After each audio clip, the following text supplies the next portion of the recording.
যদি a to the power 4 plus a square b square plus b to the power 4 equal to 3 এবং a square plus ab plus b square equal to 3 হয়, তবে a square plus b স্কয়ারের মান কত? আচ্ছা, তাহলে আগে এটা থেকে আমরা কাজ করব। a to the power 4 plus a square b square plus b to the power 4 equal to 3।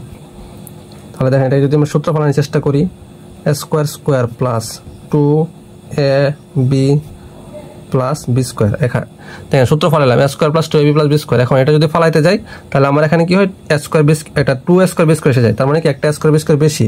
তাহলে আমি যদি a স্কয়ার b স্কয়ার বাদ দিয়ে দিই তাহলে সেটা আমার ডাকের সমান হয়ে গেছে। তাহলে এই সম্পূর্ণটা কিসের সূত্র? a প্লাস b তার হোল স্কয়ার মাইনাস আর a স্কয়ার b স্কয়ার কি লিখতে পারি আমি? ab তার whole square.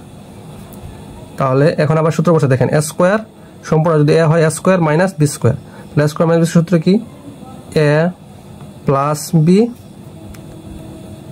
a minus b, একদম সাজাই লিখে ফেলছি, ঠিক আছে?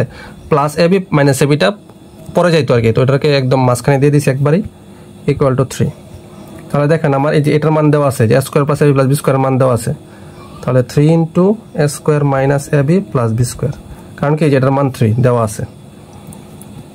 তাহলে এখান থেকে আমি কি পাই? a square minus ab plus b square equal to হচ্ছে 1, কারণ কি 3 দ্বারা 3 কে ভাগ করলে কত হবে? 1 হবে। আচ্ছা, তো এখন দেখেন আমি তাহলে সুতরাং a square plus ab plus b square equal to 3, a square minus ab plus b square equal to হচ্ছে 1।